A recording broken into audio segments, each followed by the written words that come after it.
answer to no, man, I still go. Go, go, go, go, go, go, go, go, go. Hey y'all, hey, we back for another review of All the Queens Men. We're on season 3, episode 13, entitled I Got 5 on It. Yes, don't ask me to do that again, okay? I didn't want to do it, but you know, impulse control took over and I had to do it. Anyway, episode 13 entitled I Got 5 on It. Let's jump right into it. Madam is talking to D.A. Davis, and she confirms that her people have eyes on Concierge.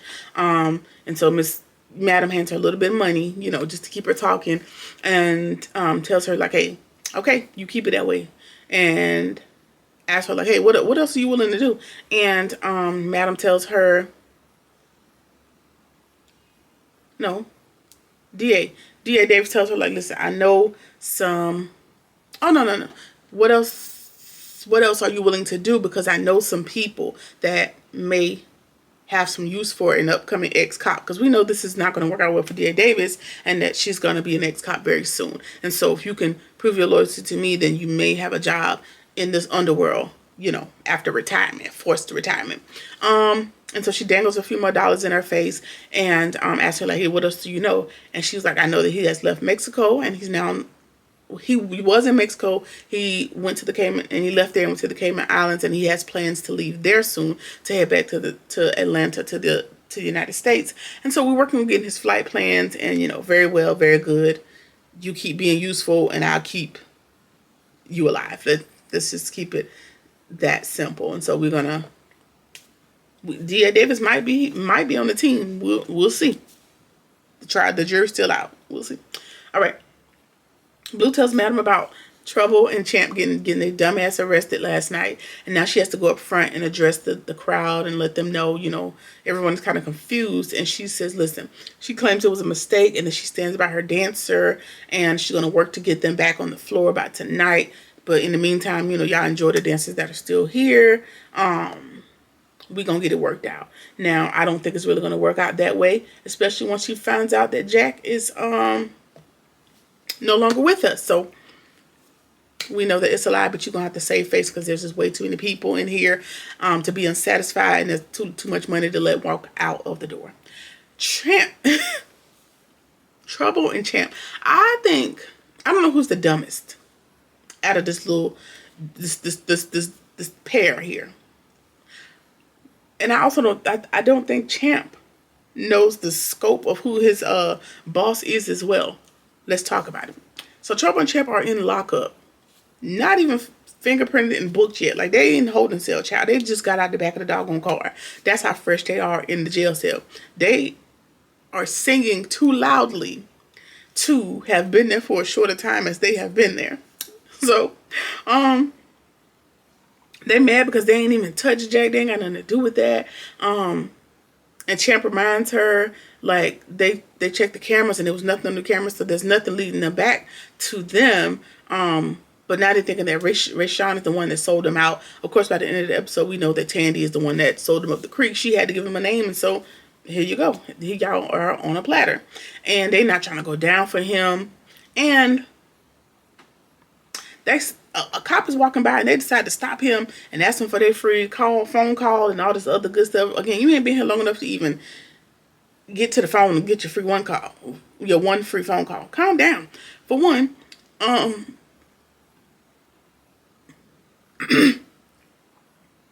this is the arresting cop, which means he has no bearing on getting your story.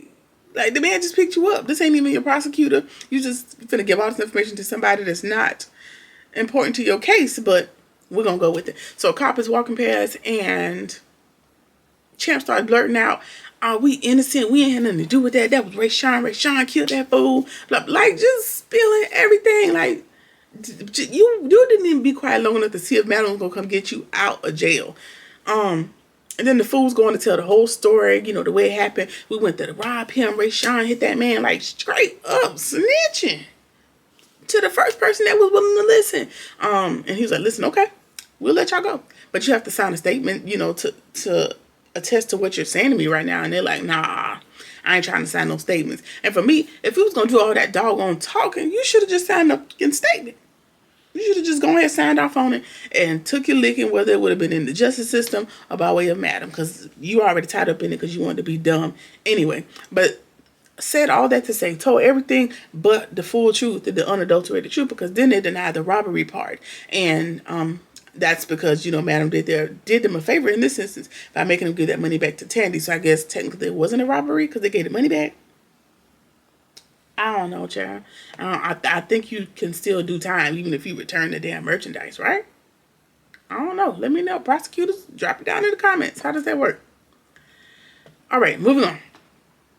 Everybody's tipping out for the night, and Babyface is coming up a little short. And he said that he is a little short because he didn't ask for his normal fee because Jack is deceased. Jack is no longer with us. Madam walks up and, she hears that, and she is pissed because this has essentially messed up her plan for the council. Is it the council? No, the mayoral seat. So now she needs to see Tandy tomorrow so we can figure out this plan B, because Madam's not one to be outdone and to be, sweating bullets worried about her plan B. She's already on to the next plan, really. All right. Trouble was able to bail her and Champ out because a friend owed her a favor, so she called in that favor. Again, like they said, they're glad that Madam made them give the money back because, they get to avoid that burglary charge. Champ is already working on another plan to come up with some more money since they had to give the money back to Tandy. Didn't learn the lesson. Learned nothing. This is your second strike when it comes to Madam. Again, you brand new. You don't know that Madam is willing to your ass completely, but you're falling up with trouble, and it's just the dumb leading the dumber at this point. All right.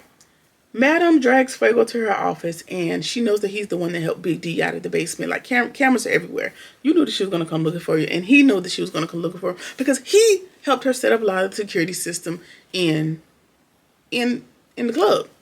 All right, Fuego tells her about the tap on the laptop and the live feed, and he also tells her that the cops are putting a lot of pressure on him, and he doesn't know if he can handle it. He can't attest to things that he doesn't know, but what happens when they ask him something that he does know that you answer about?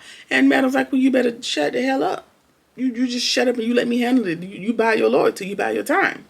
And she also reminds him, like, listen, not too much on the Save Church Boy spiel, because I have information on you that could put you under the jail as well, which ain't no real information. It's just the blackmail that they fabricated, about that girl, his ex-girlfriend or whatever, whatnot. And Tommy's just, once the conversation's over, Tommy's believing, like, this dude ain't built. He's not built. He's not cut out for it. I don't know. He's the weakest link, Madam. I'm not trusting it. And Madam says, like, listen, I ain't worried about it. He either better learn to get with it, or he just gonna meet his maker early. He just gonna, he loves the Lord, and the Lord will see him soon if he don't learn to shut his damn mouth. So, I ain't really too much worried about it. There ain't no harm, no foul that will come to me. So, whatever.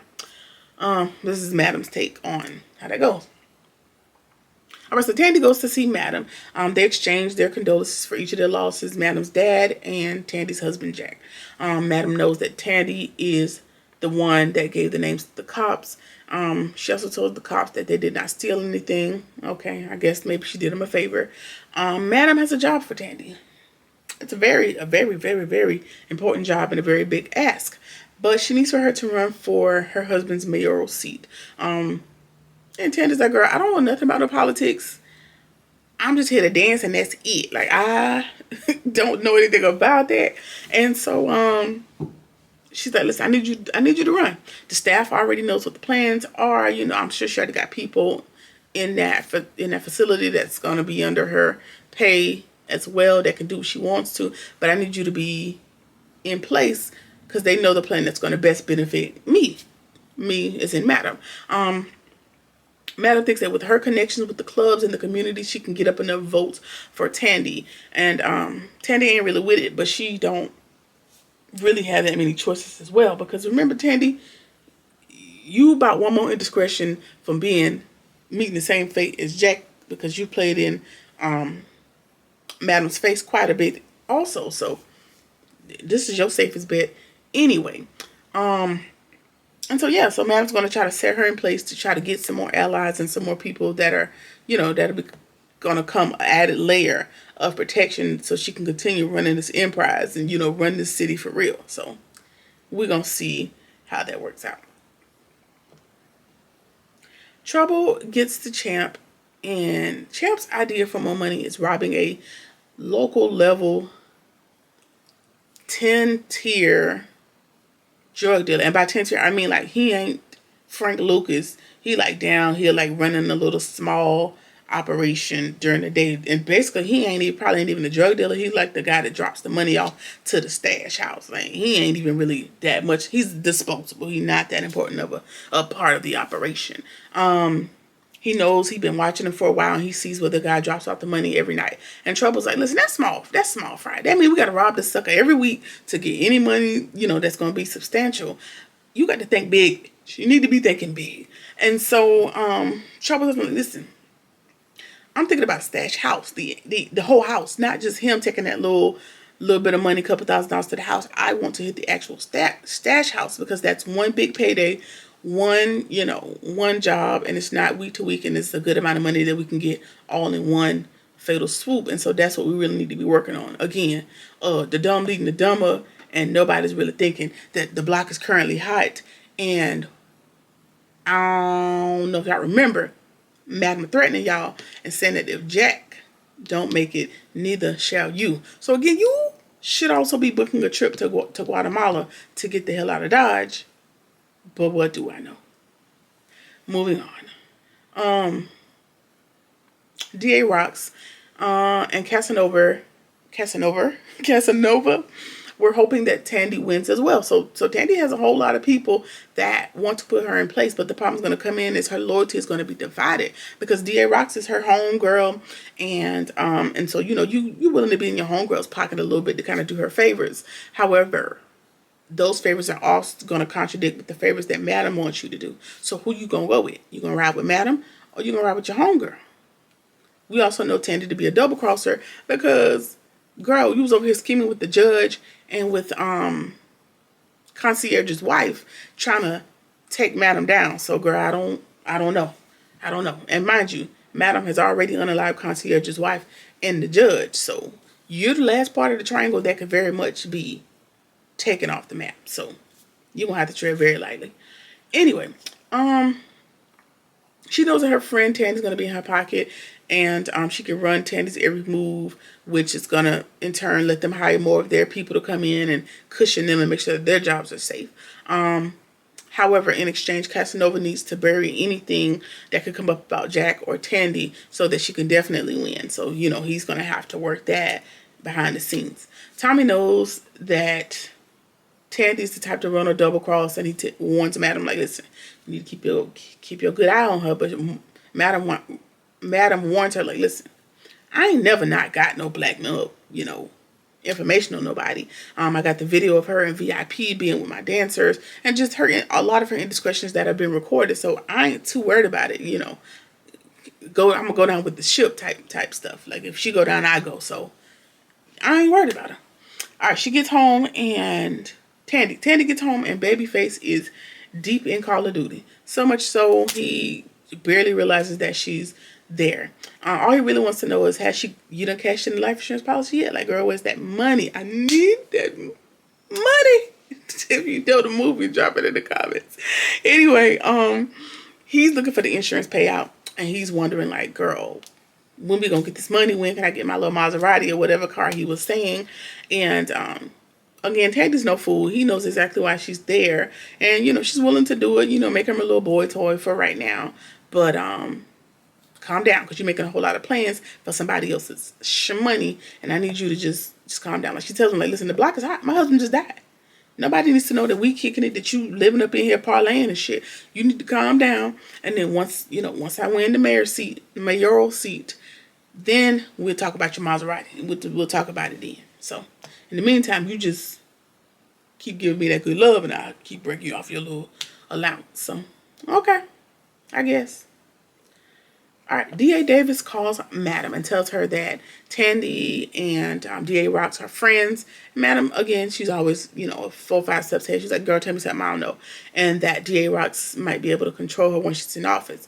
And then she says, Oh yeah, like I said, Madam tells her like, tell me some, give me something I don't know. I already know they're friends. I already know that part. And she was like, well, did you know the concierge is scheduled to be in Atlanta in a few days? Okay, you're still useful. Here's a cookie and a crumb for you, girl. Thank you for the information. Have a good night. Another hacker comes through to Fuego on his laptop, and they're typing back and forth. Child, I did not read them. The letters are too small, and I am damn near legally blind. I didn't see them text messages at all. All I saw was the video, and the video is a AI generated, fabricated Photoshop video that shows him and the girl, his ex-girlfriend that they killed, showed them arguing and him shooting her, and he now realizes like, I'm trapped. Like, he's feeling real trapped in this thing because somebody has fabricated this video and sent it to him, and now he feels like, anything can be made to look like I did it and I'm gonna go down. And so now he's in a condition, he don't really know what to do. Now DA Rockstar came to your hotel room and let you know that was them tapping in. But I don't know. Madam also just told you I do have video evidence on you and stuff like that. So that might have been something that she created that she gonna patch through and show you, like, just in case you wanna get bold, not too much. So I don't know. Fuego, it's just a whole lot of people pulling you in a whole lot of directions. And for me, run? I don't know. That's my own solution. Run. Going on over to Guadalajara with Trouble and Champ, and y'all just live off the grid and, just do the best you can. All right. M goes to Big D. Yeah. Listen. And apologizes for his recent behavior. Right? Starts off good. I've been tripping lately. My bad, dog. Me and Dime had some back in the day. Now that we on back on good terms, I want to apologize to you. Then goes on to ask this man, you mind falling back on Dime and, giving me a chance to kind of put my little happiness back together. You got a problem with that? And Big D ain't having not one word or one cent of it. He's like, listen, that's a grown woman. And if you was where she wanted to be, then that is what she would let me know. I'm not backing off of nothing. I'm not coming up off nothing. Because, the way her attitude is running lately, it don't appear like she won't either one of us. And so, Amp just couldn't handle that little bit of bravado and, goes off and punches Big D. And Big D's like, all right, you got it. Basically, like, just walks away like, I can give you a run for your money, but you got it. If you think that's what you need to do what you got to do. And so, this ain't the way you going to win Dime back, but if you think so, knock yourself out. Hopefully, I hope they never get back together because that's just too much. That's just a whole lot of near death that's happening that nobody needs to be a part of anymore. I don't think y'all should get back together. All right. Miss Lily Watson, a.k.a. Tandy, which, how you get Tandy out of Lily Watson? Whatever. Anyway, she appears to be up in the polls despite her late entry to the competition. So things are looking up. Things are going in Madam's direction as they always go.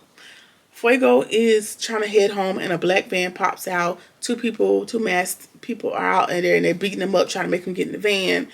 Midnight shows up just in the nick of time to help him fight the people off. Whatever. So, we've avoided that crisis.